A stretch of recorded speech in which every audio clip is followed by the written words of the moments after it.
மகத ராஜ்யத்தை சேர்ந்த ராஜசபை இன்னைக்கு என்னமோ ரொம்ப அமைதியா இருந்துச்சு. மகாராஜாவான பார்த்திபன் அவருடைய சிம்மாசனத்தை விட்டு கீழே இறங்கி வந்து, இனி இந்த ராஜாவா வாழ்க்கை வேண்டாம், இனி நான் காட்டிலேயே வாழ்ந்துக்கிறேன்னு சொல்லி கண் கலங்கி நின்னுக்கிட்டு இருந்தாரு. அவர் எதிர்க்க நின்னுக்கிட்டு இருந்த ஒரு பொண்ணு பேரு கலாவதி பயந்து போய் கை கட்டி நின்னுக்கிட்டு இருந்தா. தயவு செஞ்சு இந்த முடிவை பின் வாங்கிக்கோங்க மகாராஜா, எனக்கு நியாயம் கிடைக்கலனாலும் பரவாயில்ல, நீங்க ராஜ்யத்தை விட்டு போக கூடாது. நீங்க இல்லனா நம்ம ராஜ்யத்து மக்களை யார் காப்பாத்துவாங்க? கையெடுத்து கும்பிட்டு கேட்டுக்கிறேன், என்ன மாதிரி ஒரு பொண்ணுக்காக தயவு செஞ்சு ராஜ்யத்தை விட்டு போகாதீங்க. இல்ல கலாவதி, உனக்கு நியாயம் கொடுக்க முடியாத இந்த சிம்மாசனம் எனக்கு வேண்டாம். என்னோட கிரீடம் இப்போ முள் கிரீடமா மாறியிருக்கு. என்னோட தந்தைக்கு கொடுத்த வாக்குக்கும் என்னுடைய ராஜ தர்மத்துக்கும் இடையில நான் சிக்கி தவிக்கிறேன். தர்மத்தை காப்பாற்ற முடியாத ராஜ்யத்துல சிம்மாசனத்துல இருக்கிறத விட வனவாசமே மேல்தான். இந்த சங்கடத்துல இருந்து வெளியில வர நான் வனவாசத்துக்கு போறேன். மகாராஜா, அவசரப்படாதீங்க. ராஜ்யத்தை துறக்கிறது தவறு. ஏதாவது வழி கிடைக்காம போகாது. உங்க தந்தையோட வாக்கை காப்பாத்துறது எவ்வளவு முக்கியமோ அதே அளவுக்கு மக்களை காப்பாத்துறதும் முக்கியம். கொஞ்சம் பொறுமையா இருங்க. வழி இல்ல மந்திரி. தர்மத்தை காப்பாத்தணும்னா என் தந்தை சொல்ல மீறணும். தந்தை சொல்ல காப்பாத்தணும்னா தர்மத்தை விடணும். ஒரு ஏழை பொண்ணோட கண்ணீரை துடைக்க முடியாத இந்த அதிகாரத்துக்கும் என் வாளுக்கும் எந்த அர்த்தமும் இல்லை. அதான் நான் விலகுறேன். அப்படி எவ்வளவுதான் சொன்னாலும் மகாராஜா அவரை எடுத்த முடிவை கொஞ்சம் கூட மாத்திக்கவே இல்ல. சரியா 10 நாளைக்கு முன்னாடி இந்த கதை எங்க இருந்து தொடங்குச்சுன்னு இப்ப பார்க்கலாம். 10 நாளைக்கு முன்னாடி மகாராணியான மணிமேகலை, என்ன ஆச்சு பிரபு, உங்க முகத்துல ஏன் எப்பவுமே ஒரு கவலை இருக்கு? 2 நாளா சரியா சாப்பிட மாட்டேங்கிறீங்க, சரியா தூங்க மாட்டேங்கிறீங்க, ஏதாவது பெரிய பிரச்சனையா? தயவு செஞ்சு உங்க மனசுல இருக்கிற பாரத்தை என்கிட்ட சொல்லுங்க. எதுவும் இல்ல மணிமேகலை. என்னுடைய அரசாங்கத்துல எல்லாம் நல்லா தான் இருக்கு. ஆனா சமீப காலமா வடக்கு எல்லையிலிருந்து எந்த ஒரு செய்தியும் வர்றதில்ல. அங்க பைரவனுடைய ஆட்சி எப்படி நடக்குதுன்னு எனக்கு தெரிய மாட்டேங்குது. மக்கள் சந்தோஷமா தான் இருக்காங்களான்னு தெரியாம நான் தவிக்கிறேன். பைரவன் உங்க அப்பாவோட உயிரை காப்பாத்தின மகாவீரனுடைய புள்ள இல்லையா? அவனுக்கு அங்க எல்லா அதிகாரத்தையும் உங்க அப்பா தானே கொடுத்தாரு.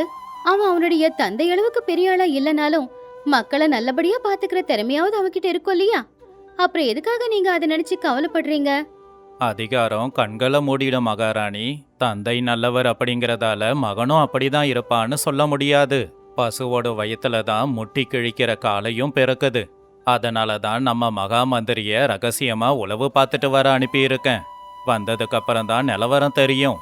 அப்பதான் மகா மந்திரியான சத்யதேவன் அறைக்குள்ள வந்தாரு.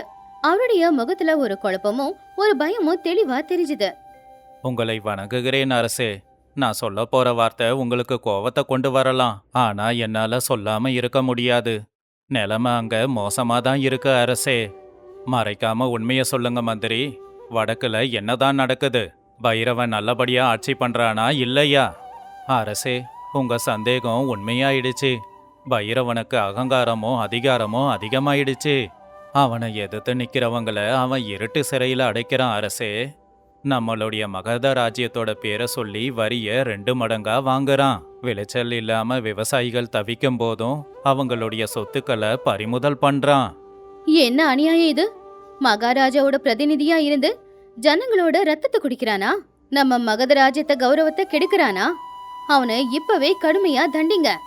இந்த நிமிஷமே என்னுடைய படை அனுப்பி அவனை சங்கிலியால கட்டி இழுத்து வர செய்யறேன். என்னுடைய ராஜ்யத்துல ஏழைகளை வதைக்கிற உரிமை யாருக்கும் இல்ல. அவன் தந்தை செஞ்ச உதவிய நான் மறக்கல. ஆனா அவனுக்கு பாவம் செய்ய அனுமதி கிடையாது. அவசரப்படாதீங்க அரசே. நம்மால அவனை கைது செய்ய முடியாது. அவங்கிட்ட உங்க தந்தை கொடுத்த செப்பு பட்டயம் இருக்கு. அதுபடி நீங்க அவனை பாதுகாக்கணும். அவனுக்கு தண்டனை கொடுக்கற அதிகாரம் உங்களுக்கு இல்ல. ஒருவேளை நீங்க அவனை தண்டிச்சா உங்க தந்தையோட வார்த்தையை மீறினதா கருதப்படும். என் தந்தை அவனுக்கு பாதுகாப்பு கொடுத்தாரா? இது எனக்கு தெரியாதே. மந்திரி, தந்தையோட சொல் முக்கியம்தான். ஆனா தவறு செஞ்சவனை விட முடியாது. நான் இது பத்தி ஆழமான விசாரணைய செய்யணும். நம்முடைய ஒற்றன் வீரையாவை உடனே அங்க அனுப்பி வையுங்க. அது வடக்கு எல்லையில இருக்கிற பைரவனுடைய கோட்டை. அங்க சூழ்நிலை ரொம்பவும் மோசமா இருந்துச்சு. பைரவன் அவனுடைய சிம்மாசனத்துல உட்காந்துக்கிட்டு பயங்கரமா சிரிச்சுக்கிட்டு இருந்தான். பக்கத்திலேயே அவனுடைய அடிமையான ருத்ரையா நின்னுக்கிட்டு இருந்தான். அங்க இருக்கிறவங்க எல்லாரும் பயத்துல நடுங்குனாங்க. பாத்தியா பைரவா, இந்த வடக்கு எல்லைக்கு நான் தான் மகாராஜா. அந்த மகத ராஜ்யத்திலிருந்து யாராவது என்ன கேட்டு வந்தா நான் என்கிட்ட இருக்கிற செப்பு பட்டயத்தை காட்டி என்னை காப்பாத்திப்பேன். அந்த பார்த்திபனுடைய வார்த்தைகள் எல்லாம் இந்த ராஜ்யத்துல செல்லாது. இங்க என்னோட விருப்பப்படி தான் நான் ஆட்சியை செஞ்சுக்கிட்டு இருப்பேன். அருமா பிரபு, உங்க புத்திசாலித்தனம் அமோகம்.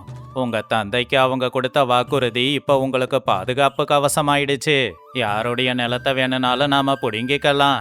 நேத்து கூட 2 விவசாயிங்க வரி கட்டலன்னு அவங்க நிலத்தை புடுங்கிட்டோம் பிரபு. நம்மள பார்த்து இங்க எல்லாரும் பயத்துல நடுங்குறாங்க.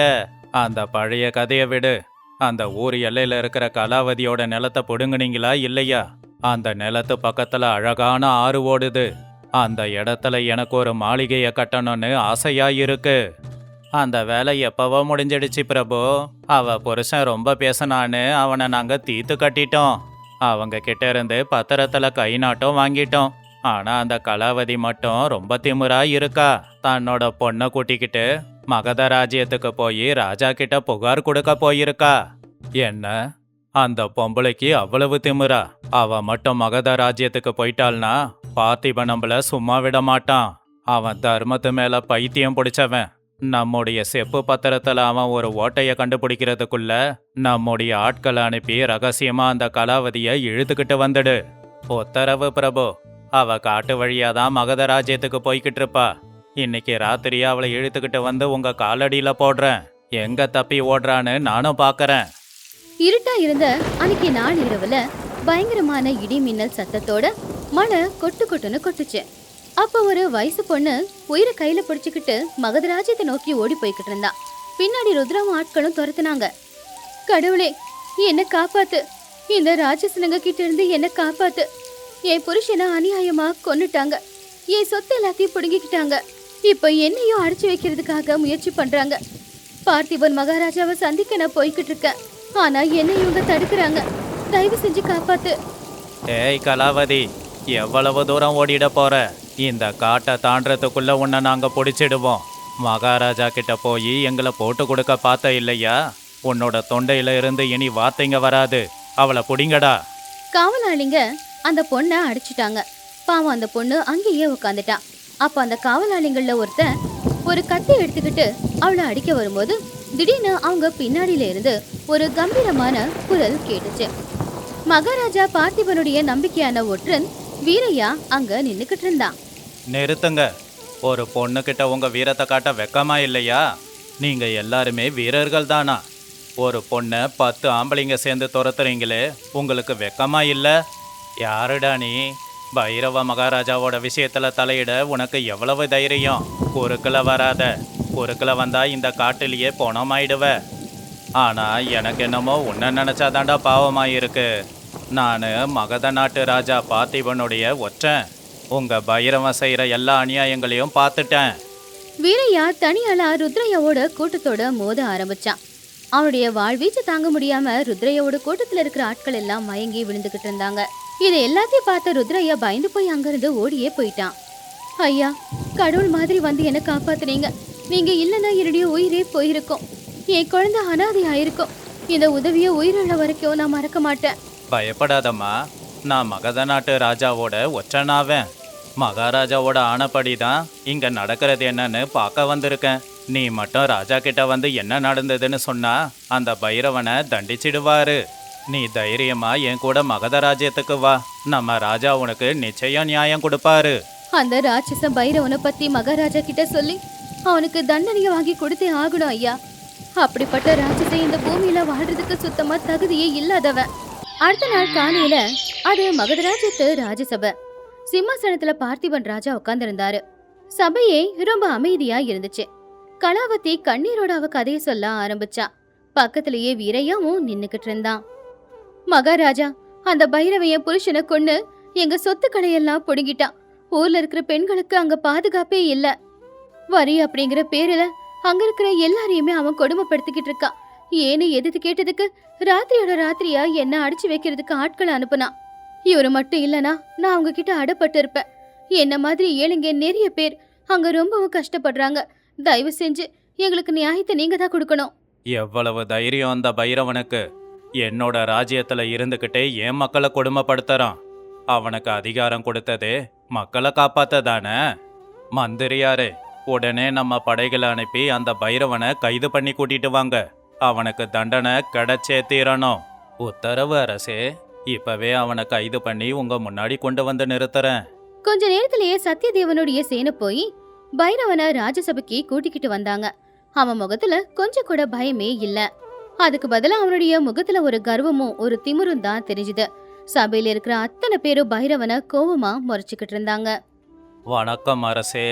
என்னை இப்படி பலவந்தமா வீரர்களை அனுப்பி கூட்டிட்டு வர வேண்டிய அவசியம் என்ன? நான் என்ன வேற ஒரு நாட்டு ராஜாவா? ஒரு பொண்ணோட பொய்ய கேட்டு என்னை எதுக்காக இப்படி அவமானப்படுத்துறீங்க? உன்னோட நடத்தை வேற ஒரு நாட்டு ராஜாவை விட மோசமா இருக்கு. எதுக்காக இந்த பொண்ணோட கணவனை கொன்ன? எதுக்காக ஏழைங்களோட நிலத்தை புடுங்கன? என்னுடைய ஒற்றன் வீரையா எல்லாத்தையும் பார்த்துட்டு வந்து சொல்லிட்டான். இனிமே உன்னோட பொய் இங்க நடக்காது. பதில சொல்லலனா நீ தண்டிக்கப்படுவ.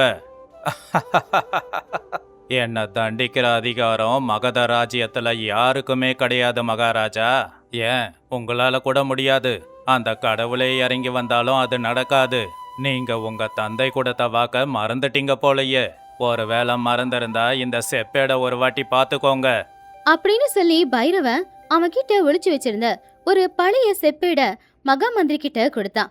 மகா மந்திரி சத்தியதேவன் அது படிக்கும் போதே அவருக்கு உடம்பெல்லாம் வேர்த்து கொட்ட ஆரம்பிச்சுது. அரசே, இதுல உங்க தந்தையோட அரச முத்திரை இருக்கு. என்னோட உயிரை காப்பாத்தின பைரவனுடைய தந்தைக்கும் அவனுடைய வம்சத்துக்கும் வடக்கு சாம்ராஜ்யத்தின் மீது முழு அதிகாரம் இருக்கு. அவர்கள் அங்க ஏதாவது தவறு செஞ்சாலும் அத மகத ராஜ்யம் தடுக்க கூடாது. அவங்கள தண்டிக்க கூடிய அதிகாரம் கூட மகத ராஜ்யத்துக்கு கிடையாது. இது என்னுடைய வாக்குறுதி அப்படின்னு எழுதியிருக்கு அரசே. அப்படின்னா எனக்கு நியாயம் கிடைக்காத மகாராஜா? இந்த ராட்சச கையில நாங்க எல்லாரும் அடிமையாதான் கஷ்டப்படணுமா? அப்பா கொடுத்த ஒரு வாக்குக்காக அங்க இருக்கிற அத்தனை கோடி மக்கள் சாகுறத உங்க கண்ணால பாக்க போறீங்களா? கேட்டீங்களா மகாராஜா? என்ன நீங்க தண்டிக்க கூடாது. இந்த பொண்ணு சொல்ற பொய்க்காக உங்க தந்தையோட வாக்கையும் ராஜ சாசனத்தையும் மீறாதீங்க. அப்படி மீறினா உங்களோட மானமே போயிடும். உங்க தந்தையோட வாக்க நீங்க காப்பாத்தலனும் ஆயிடும். தயவு செஞ்சு நான் போகிறதுக்கு அனுமதி கொடுங்க. நான் என்னுடைய ராஜ்யத்துக்கு போகணும். மகாராஜா பார்த்திபன் எதுவும் செய்ய முடியாம அமைதியா இருந்தாரு. ராஜநீதிய எதிர்க்கிற அளவுக்கு தைரியம் அவருக்கு இல்ல. பைரவன் திமிரா சிரிச்சுக்கிட்டு சபைய விட்டு வெளியில போனான். அன்னைக்கு ராத்திரி நேரம் மகாராஜா, மகாராணி, மந்திரியார் இவங்க 3 பேருமே ரகசியமா பைரவன் கிட்ட இருக்கிற செப்பேட பத்தி தான் பேசிக்கிட்டு இருந்தாங்க. பாத்தியா மகாராணி, என் தந்தையோட வாக்கு என் கைகளை கட்டி போட்டு இருக்கு. அந்த பைரவனை தண்டிக்கலன்னா நான் ராஜாவா இருந்து என்ன பயன்? தண்டிச்சா என் தந்தையோட வாக்க மீறினவனாயிடுவேன். பெத்தவங்களோட வார்த்தையை காப்பாத்துறது தான் இந்த ராஜ்யத்தோட பெருமை. அந்த பெருமையை நான் எப்படி கெடுப்பேன்? ஆனா அந்த அப்பாவி பொண்ணோட கண்ணீர் என்ன சுடுது. இது தர்ம சங்கடமான நேரம்தான் பிரபு. அப்பாவோட வாக்கு மீறினா அது பித்ரு சாபமா போயிடும். ஆனா நீங்க அதை செய்யலனா ராஜநீதிய தவிர்த்தவராயிடுவீங்க. எல்லா பூட்டுக்கும் ஒரு சாவி இருக்கிற மாதிரி எல்லா பிரச்சனைக்கும் நிச்சயமா ஒரு தீர்வு இருக்கும். அந்த ராட்சசனுக்கு இப்படி ஒரு சாசனத்தை உங்க அப்பா எழுதி கொடுத்திருக்க மாட்டாரு. அந்த சாசனத்துக்கு பின்னாடி இருக்கிற ரகசியத்தை நாம தெரிஞ்சுக்கணும். நான் அரச நூலகம் எல்லாத்தையும் தேடிட்டேன் மகாராஜா. ஓலைச்சுவடிகள் கூட படிச்சு பார்த்தேன். ஆனா அப்படி ஒரு செப்பேடு எழுதப்பட்டதுக்கு ஆதாரம் இல்ல. உங்க தந்தை அதை ரகசியமா அவங்களுக்கு கொடுத்திருக்கணும். இந்த பிரச்சனைக்கு தீர்வோ இல்ல இந்த பிரச்சனைக்கான தீர்வை எப்படி கண்டுபிடிக்கிறதுன்னு கூட என்னோட அறிவுக்கு ஒண்ணுமே புரியல அரசே. என்கிட்ட ஒரு வழி இருக்கு பிரபு. நம்ம ராஜ்யத்தோட வெளியில இருக்கிற பர்வதத்துக்கு மேல ஒரு வயசான பாட்டி ஒருத்தங்க தவம் செஞ்சுக்கிட்டு இருக்காங்க. ரொம்ப மகிமை வாய்ந்தவங்க. நம்ம ராஜ குடும்பத்தோட விவகாரங்க, சரித்திரம் இது எல்லாமே அவங்களுக்கு தெரியும். நாம உடனடியா அவங்கள சந்திக்க போனா இந்த பிரச்சனைக்கான தீர்வு அவங்க கொடுப்பாங்கன்னு நினைக்கிறேன். நல்ல யோசனை கொடுத்த மணிமேகலை. நேரத்தை வீணாக்க கூடாது. நாளைக்கு விடிஞ்ச உடனே நானும் வீரையாவும் மாறுவேஷத்துல அந்த பாட்டி கிட்ட போறோம். இந்த தர்ம சங்கடத்துல இருந்து வெளியில வர வழிய நிச்சயம் கண்டுபிடிப்பேன். என்னோட மக்களை காப்பாத்துறதுக்கு எவ்வளவு தூரம் வேணாலும் போவேன். அடுத்த நாள் விடிய காலையிலேயே பனி பொழிஞ்சுக்கிட்டு இருக்கிற அந்த நேரத்துல மகாராஜா பார்த்திபனும் வீரையாவும் அந்த வயசான பாட்டிய சந்திக்கிறதுக்காக மலைக்கு மேல போனாங்க. அங்க இருந்த குகைக்குள்ள சின்ன வெளிச்சத்துல கண்ணை மூடிக்கிட்டு அந்த வயசான பாட்டி தவம் செஞ்சுக்கிட்டு இருந்தாங்க. தாயே, நான் மகத ராஜ்யத்தோட அரசன் பார்த்திபன். ஒரு பெரிய தர்ம சங்கடத்துல இருந்து விடுபட உங்க வழிகாட்டுதல கேட்டு வந்திருக்கேன். என் தந்தையோட வாக்கு என்ன தடுக்குது. வா பார்த்திபா வா. உங்க அப்பா எழுதி கொடுத்த அந்த சாசனம் உன்னை தர்ம சங்கடத்துல சிக்க வச்சிருக்குல்ல. எனக்கு இது முன்னாடியே தெரியும். அந்த பைரவன் அவனுடைய அதிகாரத்தை வச்சு சாமானிய மக்களை கொடுமைப்படுத்திக்கிட்டு இருக்கான்ல. யார் என்ன வாக்கு கொடுத்தாலும் மக்களுக்கு அநியாயம் நடக்குதுன்னா அது நியாயம் இல்ல, அது அநியாயமாகும். ஆமா தாயே, அந்த செப்பு பட்டயத்தை வச்சுக்கிட்டு அவன் பண்ற அநியாயத்துக்கு அளவே இல்லாம போய்கிட்டு இருக்கு. மகாராஜாவால கூட அவனை தண்டிக்க முடியல. ஒருவேளை தண்டிச்சா மகாராஜாவோட தந்தை கொடுத்த வாக்க மீறினவங்களாயிடுவோம். இந்த பிரச்சனைக்கு தீர்வு வேணும். எல்லா சாசனமும் எப்பவுமே ஒரே மாதிரி இருக்க வேண்டிய அவசியம் இல்ல. சூழ்நிலைக்கு ஏத்தாப்புல எல்லாமே மாறும்பா. உங்க அப்பா அந்த செப்பேடத்தை கொடுக்கும்போது ஒரு நிபந்தனைய வச்சாரு. ஆனா அத அந்த செப்பேடுல அச்சிடல. வெறும் வாய் வார்த்தையா அதான் ஒரு நிபந்தனைய சொன்னாரு. தர்மத்தை காப்பாத்துற அந்த நிபந்தனை என்னன்னு எனக்கு மட்டும்தான் தெரியும். அது என்ன விதி தாயே? தயவு செஞ்சு சொல்லுங்க. என் மக்கள் கஷ்டப்படும் போது நான் அரியணையில உக்காந்து வேடிக்கை பார்க்க முடியாது. அவன் என் கண் முன்னாடியே ஒரு அப்பாவி பொண்ணை அழ வச்சிட்டான். உன்னுடைய அப்பா பைரவனோட அப்பா கிட்ட அன்னைக்கு இப்படிதான் சொன்னாரு. இந்த அதிகாரம் உன் வம்சத்துக்கு ஒரு பரிசு மட்டும்தான். எப்போ உன் வம்சத்தை சேர்ந்தவங்க தர்மத்தை தவறி வடக்கு திசையில இருக்கிற பழைய பைரவேஸ்வரனுடைய கோவில் வாசல்ல கத்தியால ஒரு நிரபராதியோட ரத்தத்தை எடுக்கிறாங்களோ அன்னைக்கே நான் எழுதி கொடுத்த சாசனம் அதோட சக்தியே இழந்துரும். அதுக்கப்புறம் மகத ராஜ்யத்தை சேர்ந்த மகாராஜா உங்களை தண்டிக்க முடியும். இதுதான் அவரு சொன்னது. ஓஹோ, அப்படின்னா பைரவன் கையால ஒரு அப்பாவிக்கு அடிபட்டு அவன் ரத்தம் அந்த கோவில்ல சிந்தனா அவனோட பாதுகாப்பு கவசம் உடைஞ்சிடும். ஆமா, ஆனா உன்னை ஞாபகத்துல வச்சுக்கோங்க. அங்க யாரோட உயிருக்காவது ஆபத்து வந்துச்சுன்னா நீங்க ராஜநீதியை தவறுனதா ஆயிடும். யாருக்கும் எந்த தீங்கும் பண்ணாம அந்த நிபந்தனையை மீறும்படி நீங்க பண்றது உங்களுடைய கடமை அரசே. உங்க புத்தி கூர்மையை காட்ட வேண்டிய நேரம் இதுதான் அரசே. உங்க வார்த்தைங்க எனக்கு ஒரு புது வழிய காட்டி இருக்கு தாயே. என் மக்களுக்கு அநியாயம் நடக்காம அந்த பைரவனை எப்படி அடக்கணும்னோ அந்த செப்பு பட்டயத்தை எப்படி அழிக்கணும்னு எனக்கு புரிஞ்சிடுச்சு. உங்க ஆசீர்வாதத்தோட அந்த பைரவனை நானே அழிக்கிறேன். நான் போயிட்டு வரேன். அது வடக்கு எல்லையில இருக்கிற பைரவனுடைய கோட்டை. பைரவன் கோபத்துல அங்க இங்கன்னு நடந்துகிட்டு இருந்தான். பக்கத்திலே ருத்ரையா பயந்து போய் நின்னுகிட்டு இருந்தான். டே ருத்ரா, அந்த கலாவதி என் மேல புகார் கொடுக்கறதால நாளைக்கு எனக்கு பிரச்சனைங்க வரலாம். மகாராஜா அவளுக்கு அவருடைய அரசவையில தஞ்சம் புக இடம் கொடுத்தது எனக்கு பிடிக்கல. அவளை எப்படியாவது நம்ம ராஜ்யத்துக்கு கொண்டு வந்து சிறையில் அடைக்கணும். அந்த செப்பு பட்டயம் இருக்கிற வரைக்கும் அந்த ராஜாவால என்னை எதுவும் செய்ய முடியாது. ஆனா அந்த கலாவதி தினம் அழுது என் மானத்தை வாங்குறா. ஆனா எப்படி பிரபு? அவ அந்த மகத ராஜ்ய கோட்டையில ராஜாவோட பாதுகாப்புல இருக்கா. அவளை அங்கிருந்து கூட்டிட்டு வர்றது சாத்தியமே இல்ல. என் புத்திசாலித்தனத்தை பத்தி உனக்கு தெரியாதுடா. நாம அவளை கூட்டிக்கிட்டு வர வேண்டாம். அவளாவே என்னை தேடி வரா மாதிரி நான் செய்வேன். கலாவதியோட பொண்ணு நம்ம சிறையில தான் இருக்கா அப்படிங்கிற விஷயத்த அவளுக்கு ரகசியமா சொல்லு. அவளோட பொண்ணை காப்பாத்திக்கணும்னா வர அமாவாசை ராத்திரி அன்னைக்கு நம்ம பைரேஸ்வரர் கோவிலுக்கு வரணும்னு சொல்லு. பொண்ணு மேல இருக்கிற பாசத்துல அவன் நிச்சயமா தனியா வருவா. அருமையான திட்டம் அரசே. அந்த கோவில்லையே வச்சு அவளை யாருக்கும் தெரியாம சிறை பிடிச்சி ரகசியமான இடத்துல வச்சிடலாம். அப்புறம் யாருக்கும் எந்த சந்தேகமும் வராது. அவளுடைய பொண்ணை தேடிக்கிட்டு காட்டுக்குள்ள போய் தொலைஞ்சு போயிட்டான்னு மகத ராஜ்யத்துக்கு நம்ம ஆளை விட்டு செய்தி சொல்லிடுறேன்.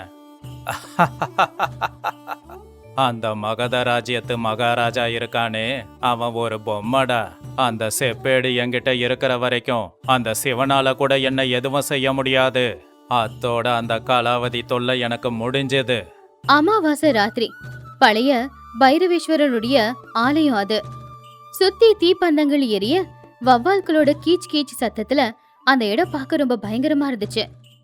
கலாவதி தனியா நடந்துகிட்டு கண்ணீர் சிந்த அந்த இடத்துக்கு வந்து சேர்ந்தா. பைரவனும் ருத்ரையாவும் வாள் பிடிச்சுக்கிட்டு அவளுக்காக அங்க காத்துக்கிட்டு இருந்தாங்க. மகாராஜா, நான் வந்துட்டேன். நீங்க சொன்ன மாதிரி நான் தனியா தான் வந்திருக்கேன். என்னுடைய பொண்ணு எங்க? தயவு செஞ்சு என் பொண்ணை என்கிட்ட கொடுத்துருங்க. உங்களுக்கு வேணும்னா என்னோட உயிரை எடுத்துக்கோங்க. ஆனா என் குழந்தைய எதுவும் பண்ணிடாதீங்க. உன்னோட பொண்ணா? இங்க யாரும் இல்ல கலாவதி. உன் பொண்ணு எப்பவோ அவங்க சொந்தக்காரங்க வீட்டுக்கு போயிட்டா. உன்னை இங்க வர வைக்க நான் போட்ட திட்டம் எது? மகாராஜா கிட்ட போய் என்ன பத்தியே புகார் கொடுக்கறியா? என்னோட அதிகாரத்தையேவா கேள்வி கேட்கற? இன்னையோட உன்னோட கதை முடிஞ்சது. ஏமாத்திட்டீங்க. நீங்க என்ன ராட்சசனா? ஒரு தாய் பாசத்தை குறுக்க வச்சு என்னை ஏமாத்த பாக்குறீங்களே. மகாராஜாவுக்கு இந்த விஷயம் தெரிஞ்சதுன்னா உங்களை விட்டு வைக்க மாட்டாரு. உங்களுக்கு கடுமையான தண்டனையை கொடுப்பாரு. மகாராஜாவால என்ன ஒன்றும் செய்ய முடியாது. என்கிட்ட இருக்கிற செப்பு பட்டயத்துக்கு அவன் அடிமை. ருத்ரையா, இவளை புடி. இந்த கோவில்லையே இவளை நிரந்தரமா அடைச்சி வை. ருத்ரையா பின்னாடி வந்து நின்னு கலாவதிய பிடிச்சுக்கிட்டான். அப்ப பைரவன் அவன் வாளை எடுத்து கலாவதிய வெட்டுறதுக்காக போனான். அதே நேரத்துல கோவிலோட மேல்கூரையில இருந்து முகத்தை மூடிக்கிட்டு மாறு விஷயத்துல இருக்கிற மகாராஜா பார்த்திபன் குதிச்சு வந்து அவர்கிட்ட இருக்கிற வாளால பைரவனோட அவர் எதிர்த்து போராடினாரு. அந்த 2 வாள் மோது அந்த கேக்குற சத்தத்துல அந்த இடமே அதிர்ந்துகிட்டு இருந்துச்சு. அப்போ பைரவ கையில இருக்கிற வாள் கலாவதியோட கைய கிடிச்சுக்கிட்டு தூரமா போய் விழுந்துச்சு. அப்போ அவருடைய ரத்தம் அந்த நிலத்துல விழுந்துச்சு. யாருடா நீ? எதுக்காக என்ன வந்து தடுக்கிற?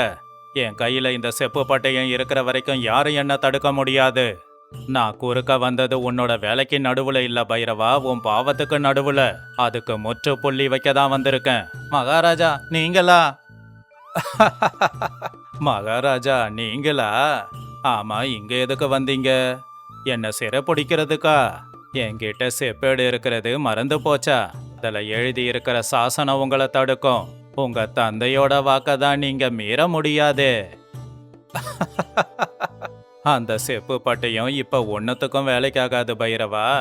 எப்ப இந்த புனிதமான ஆலயத்துல ஒரு அப்பாவியோட ரத்தம் சிந்துச்சோ அந்த நொடியே அந்த செப்பேட்டோட மகிமை போயிடுச்சு. இது என் தந்தையோட வாக்கு.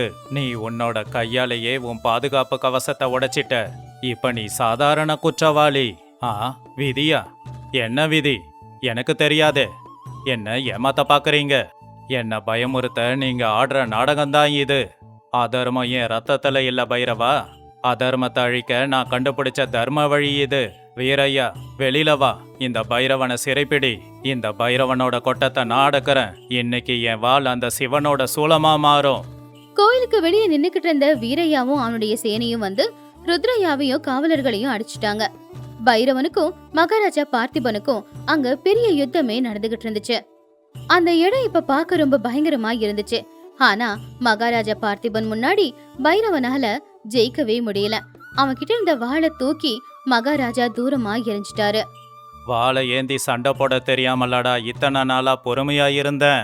என் தந்தையோட வார்த்தைக்காக ஒரு பொண்ணோட கண்ணீரை துடைக்க நான் எந்த எல்லைக்கு வேணும்னாலும் போவேன். இப்ப அந்த தடை உடைஞ்சிடுச்சு. உன்னை என்னோட அரசவையில வச்சு நான் தண்டிக்க போறேன். அடுத்த நாள் காலையில அத மகதராஜத்தோட ராஜசபை பைரவனை கை காலெல்லாம் கட்டி போட்டு சபையில நிக்க வச்சிருந்தாங்க. பக்கத்திலேயே கலாவதி கண்ணுல கண்ணீரோட நின்னுக்கிட்டு இருந்தா. இப்போ இந்த கதையில பார்த்தோம் இல்லையா, அந்த காட்சி தான் இது. மகாராஜா சிம்மாசனத்தை விட்டு போறதுக்கு தயாரா இருந்தாரு. என் தந்தையோட வார்த்தைய காப்பாத்தணுங்கிறதுக்காக நேத்து வரைக்கும் ராஜ்யத்தை விட்டு போக நினைச்சேன் கலாவதி. ஒரு ராஜாவா நீதி வழங்க முடியாததால அரியணைய விட்டு இறங்க நினைச்சேன். எல்லாத்தையும் இழந்தாவது என் தந்தையோட வார்த்தைய காப்பாத்த நினைச்சேன். வேண்டாம் மகாராஜா, தயவு செஞ்சு இந்த யோசனையை கைவிட்டுடுங்க. நீங்க இந்த ராஜ்யத்துக்கு ரொம்பவும் முக்கியம். உங்கள மாதிரி ராஜா இருந்தாதான் இந்த ராஜ்யம் ரொம்பவே நல்லா இருக்கும். ஆமா கலாவதி, இப்ப நான் இந்த அரியணைய துறக்க வேண்டிய அவசியம் இல்ல.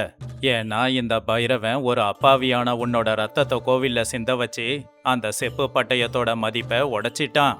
இப்ப இவன் என் தந்தையோட வாக்குக்கு அப்பாற்பட்டவன். எனக்கும் இந்த மகத ராஜ்யத்தோட சட்டத்துக்கும் கட்டுப்பட்டவன். வெற்றி உண்டாகட்டும் அரசே. உங்களுடைய புத்திசாலித்தனம் இந்த ராஜ்யத்தை காப்பாத்தி இருக்கு. உங்களோட வாளால இல்லாம எதிரியோட வாளாலேயே அவனை வீழ்த்தினது அமோகம் அரசே. உங்க அப்பாவோட வாக்கு மீறாம யாருக்கும் எந்த தீங்கும் நடக்காம மக்களுக்கு நியாயத்தை கொடுத்திருக்கிற உங்க விவேகம் அமோகம். உங்களுடைய சாகசம் சரித்திரத்துல இடம் பிடிச்சிருச்சு பிரபு. நீங்க தான் உண்மையான மகாராஜா. பைரவா, ஏழைகளை துன்புறுத்தின காரணத்துக்காகவும் நிரபராதிகளை தண்டிச்சதுக்காகவும் உன்னை ஆயுள் முழுக்க சிறையில் அடைக்கிறேன். உன்னுடைய எல்லா சொத்துக்களும் பறிமுதல் செஞ்சு கலாவதிக்கும் மற்ற ஏழைகளுக்கும் பகிர்ந்தளிக்கப்படும். உன்னோட பேராசைக்கு இதுதான் சரியான தண்டனை. காவலர்களே, இவனை இழுத்துக்கிட்டு போங்க. இவன் இருட்டு சிறையிலேயே கடந்து சாகட்டும். ஐயோ, என்ன மன்னிச்சிடுங்க அரசே. அதிகாரம் என் கண்ணை மறைச்சிடுச்சு. என் தப்ப நான் புரிஞ்சுக்கிட்டேன். எனக்கு ஒரு வாய்ப்பு கொடுங்க. ஒரு தடவை என்ன மன்னிச்சு விடுங்க அரசே. மன்னிப்பு கேட்குற தகுதி உனக்கு இல்ல பைரவா. ஏழைங்களோட கண்ணீரை பார்த்து சிரிச்சவனுக்கு மன்னிப்பு கேட்குற தகுதி இல்ல. இவனை இழுத்துக்கிட்டு போங்க. சிப்பாய்கள் பைரவனை சிறைச்சாலைக்கு கூட்டிக்கிட்டு போனாங்க. சபையில இருக்கிற அத்தனை மக்களுமே மகாராஜாவை கைத்தட்டி பாராட்டிக்கிட்டு இருந்தாங்க. நாம தர்ம சங்கடத்துல மாட்டிக்கும் போது நிதானமா கொஞ்சம் அறிவோட யோசிச்சா எந்த ஒரு பிரச்சனையையும் யாருக்கும் எந்த கஷ்டமும் கொடுக்காம அந்த பிரச்சனையை தீர்த்து வைக்க முடியும். அன்னையில இருந்து மகத ராஜ்யம் மறுபடியும் அமைதியா சந்தோஷமா இருந்துச்சு. உங்க வாழ்க்கையில இந்த மாதிரி தர்ம சங்கடமான நிலைமை என்னைக்காச்சும் வந்திருக்கா? அப்போ அதை நீங்க எப்படி சமாளிச்சீங்க அப்படிங்கறத கமெண்ட்ஸ்ல வந்து சொல்லுங்க. எங்க வீடியோ பார்த்ததுக்கு ரொம்ப நன்றி.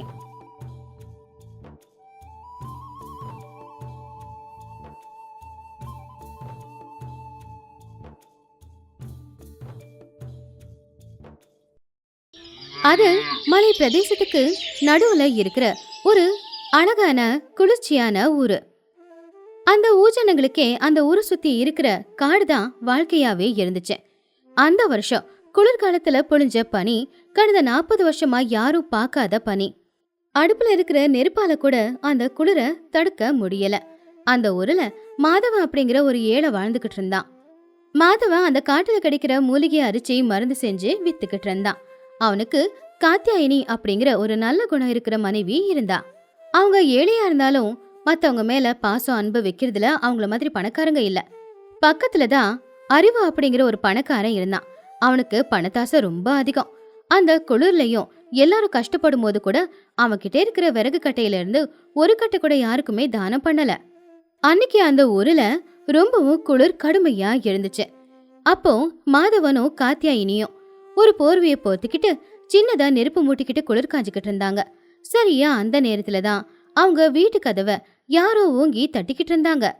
மாதவ போய் கதவை திறந்து பார்த்தா வெளியில மெலிஞ்சு போயிருந்தா ஒரு வயசானவர் தோல்ல துண்டு போட்டுக்கிட்டு அந்த பனியில குளிர்ல நடுங்கிக்கிட்டு இருந்தாரு. அப்ப அந்த வயசானவர் ரொம்ப கவலையா, ஐயா, தயவு செஞ்சு உங்க வீட்டில் எனக்கு தங்க கொஞ்சம் இடம் கொடுங்களேன். நான் வர வழியில வழி மாறி தெரியாம இந்த பக்கம் வந்துட்டேன். என்னால வெளியே குளிர தாங்க முடியல. ஐயோ ஐயா, முதல்ல உள்ள வாங்க. இந்த குளிர் சாதாரண குளிர் இல்ல, தாங்க முடியாது. மாதவா அந்த வயசானவரை கூட்டிக்கிட்டு வீட்டுக்குள்ள வந்தான். அட, யாருங்க? யார் இவரு? இந்த நடுராத்திரியில இப்படி குளிர்ல நடுங்கிக்கிட்டு எங்க இருந்து வந்தீங்க? ஆமா, வர வழியில நான் வழி மாறி வந்துட்டேன். அதான் என் பொருள் எல்லாம் ஒரு இடத்துல வச்சுட்டு என் உயிரை கையில பிடிச்சிக்கிட்டு இங்க வந்திருக்கேன். என்னால குளிர தாங்க முடியலம்மா. அதனால இன்னைக்கு ஒரு நாளைக்கு தங்க இடம் கொடுத்தீங்க அப்படின்னா உங்களுக்கு புண்ணியமா போகும். ஏங்க, நம்ம வீட்டுல சாப்பிடுறதுக்கு நம்ம 2 பேருக்கு மட்டும்தான் சாப்பாடு இருக்கு. இப்போ இந்த நெருப்பு கொஞ்ச நேரத்துல அணைஞ்சு போயிடும். இந்த நேரத்துல இவரை நம்ம வீட்டுல தங்க வச்சா அப்புறம் நாம குளிருக்கு என்ன பண்றது? அப்ப மாதவ கொஞ்சம் யோசிச்சு கண்ணால சைகையை செஞ்சு, நீ எதுக்காக இப்படியெல்லாம் யோசிக்கிற காத்தியாயினி? இந்த குளிர்ல அந்த வயசானவரோட உயிர் போனா அந்த பாவம் நமக்கு தான் வரும்.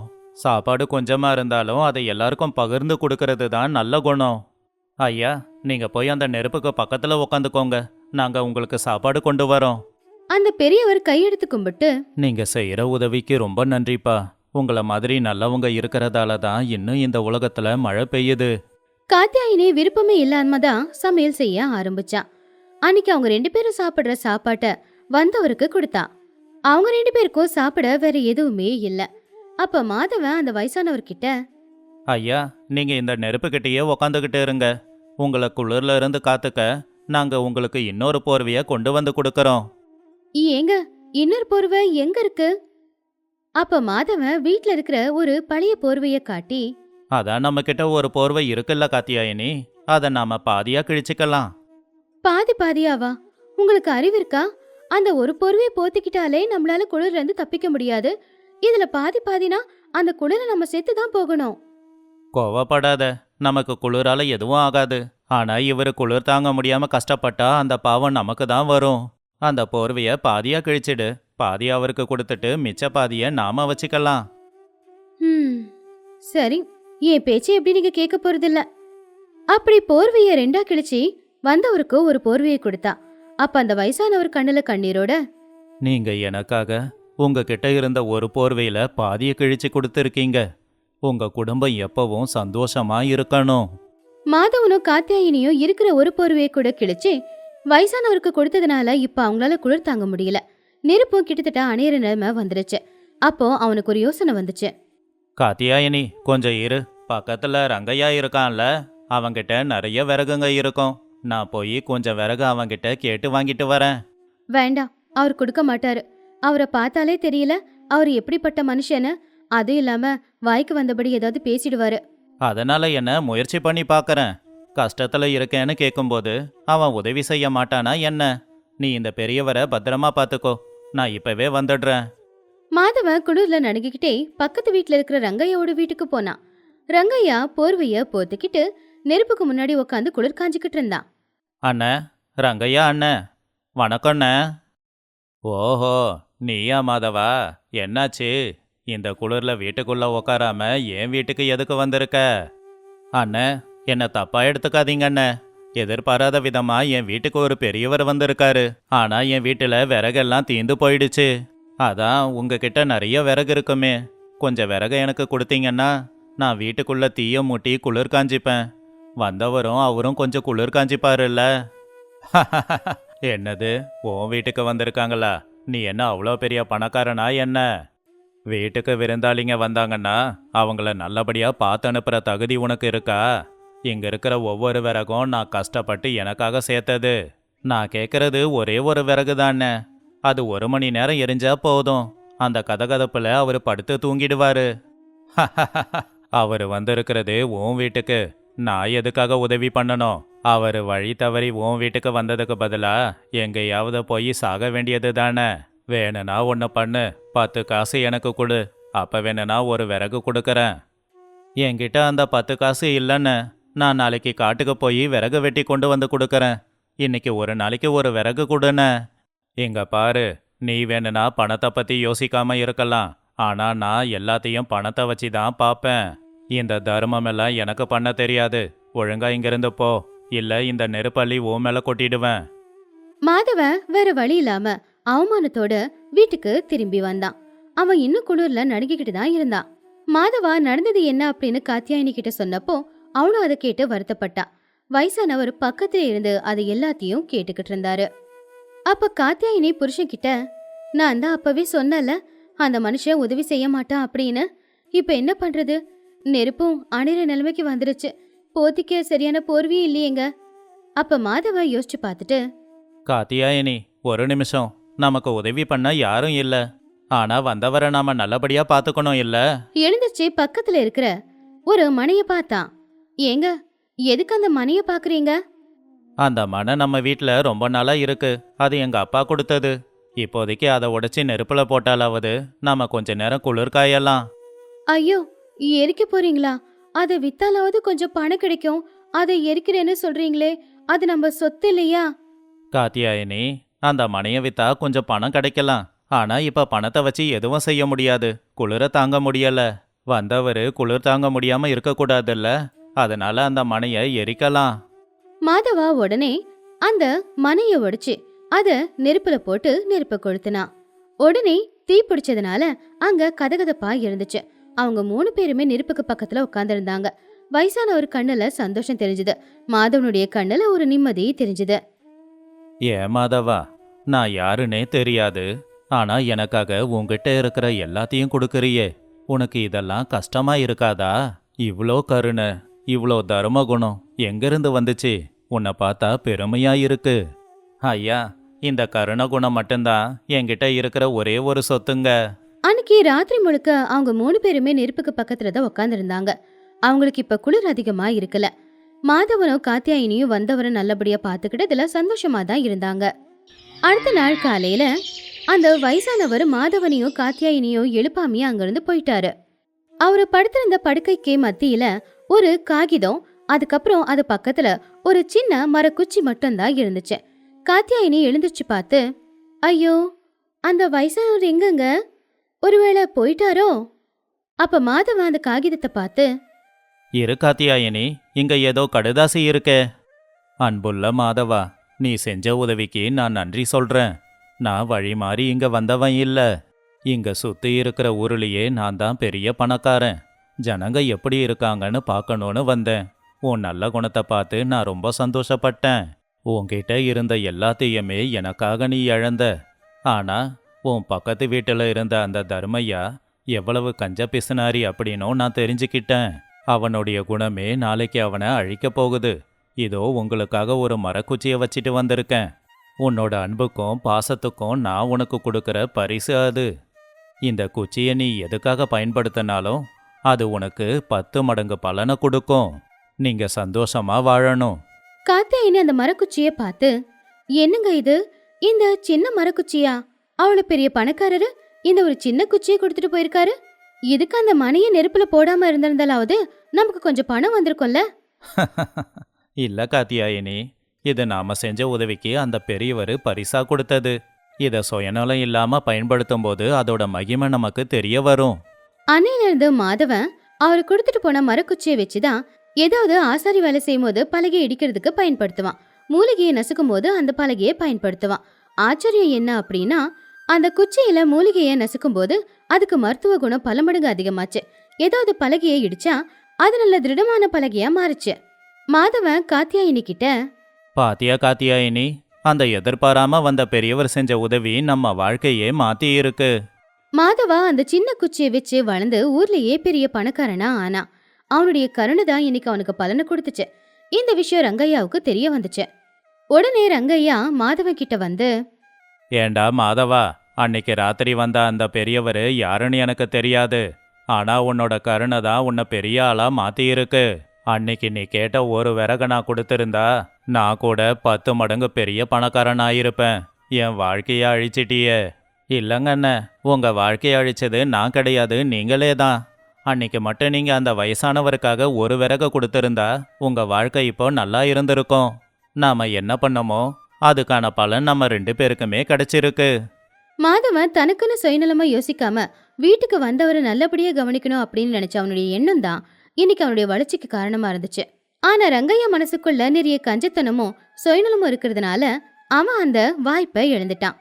இந்த கதை நமக்கு, நாம கஷ்ட காலத்துல இருந்தாலும் நம்ம கிட்ட யாராவது உதவி கேட்டு வந்தாங்கன்னா சுயநலமே இல்லாம அவங்களுக்கு உதவி செஞ்சா அந்த கடவுள் நமக்கு உதவி செய்வான் அப்படிங்கறத நிரூபிச்சிருக்கு. இந்த கதையில இருக்கிற நீதி என்னன்னா, நம்ம கிட்ட இருக்கிற உண்மையான சொத்து நம்ம மனசுக்குள்ள இருக்கிற கருணை குணம்தான். யாராவது உதவின்னு வரும்போது அவங்களுக்கு அதே கருணை குணத்தோட நாம சின்னதா ஒரு உதவியை செஞ்சாலும் கூட அது அவங்களுடைய வாழ்க்கையில பெரிய மாற்றத்தை கொண்டு வரும். நாம செய்யற உதவி 4 பேருக்கு பயன்பட்டா நல்லது தானே.